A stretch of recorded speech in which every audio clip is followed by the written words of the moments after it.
साथियों नमस्कार, मैं आपका पप्पू कुमार। साथियों, बंगाल चुनाव और बीजेपी की जो तैयारियां थी, आज उस पर विश्लेषण, जो मैं अपनी तरफ से बहुत सारी चीज़ें हैं जो छूट गई हैं, जो मैं अपनी तरफ से प्रयास कर रहा हूं आपको बताने का। देखिए, एक साल पहले ही टीएमसी के नेताओं और कार्यकर्ताओं पर धड़ाधड़ ईडी और सीबीआई के छापे पड़ने शुरू हो गए। बहुत से नेता बीजेपी में शामिल हो गए।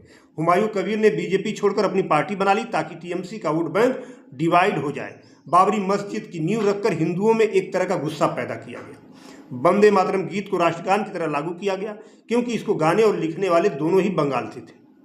राष्ट्रपति द्रौपदी मुर्मू को महिला दिवस पर एकदम बंगाल पहुंचकर जाना और ममता बनर्जी द्वारा स्वागत न किए जाने पर उसको महिला का अपमान बताकर फैलाया गया। महिला आरक्षण बिल की आड़ में परसीमन बिल लागू करने में परसीमन बिल की जो कोशिश हुई, लेकिन लागू ना होने पर परसीमन बिल को महिला आरक्षण बिल का नाम देकर एक सिस्टम रचा गया वोट लेने का। ठीक चुनाव से पहले मुख्य चुनाव आयुक्त ज्ञानेश कुमार को एसआईआर करवाना है, याद आ गया। 92 लाख वोट काटे गए, ज्यादातर उन सीटों पर जहां पिछली बार बीजेपी की हार का मार्जिन 10,000 से 15,000 का वोट का रहा।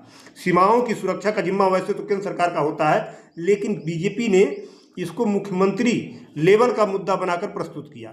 जनता को लुभाने वादे किए, जैसे हर महीने महिलाओं को 3,000 रुपये देंगे, बूढ़े बुजुर्गों विकलांगों को 3,000 पेंशन देंगे, 2 गैस सिलेंडर मुफ्त देंगे, 1 लाख का लोन देंगे, लखपति दीदियां बनाएंगे, किसानों को कर्जा माफ होगा, कर्मचारियों के लिए 7वें वेतन आयोग लाएंगे, हर साल 2 लाख रोजगार देंगे।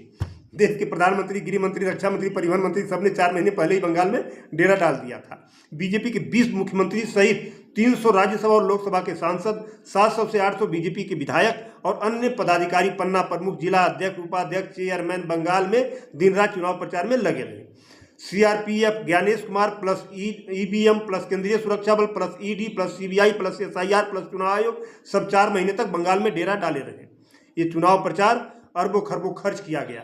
देश की सारी मीडिया बीजेपी की वाहवाही करती रही। बड़े बड़े मोटे मोटे मतलब अच्छे प्रोग्राम अरेंज किए गए।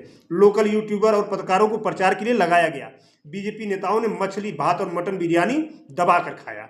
मोदी जी की झालमुड़ी की दुकानों पर कभी हुबली नदी में नौका सवारी, कभी फोटोग्राफी, कभी यूट्यूबर की तरह ब्लॉग बनाना, पुराने रिश्ते नाते बताना, बिना बुलाए शादियों में जाना, बंगाल का पहनावा पहनना, उनकी भाषा बोलना, 50 से ज़्यादा बड़ी जनसभाएं करना और गली गली रोड शो निकालना। इतना सब करने के बाद भी 10,000 से 5,000 से अंतर रह जाता है। वह काउंटिंग में हेराफेरी कर देते हैं। अगर हेराफेरी नहीं हो रही है तो विपक्ष सीसीटीवी फुटेज मांग रहा है, तो क्यों नहीं दे रहा चुनाव आयोग? एक बहुत बड़े तंत्र को लगाकर बंगाल चुनाव जीता गया है।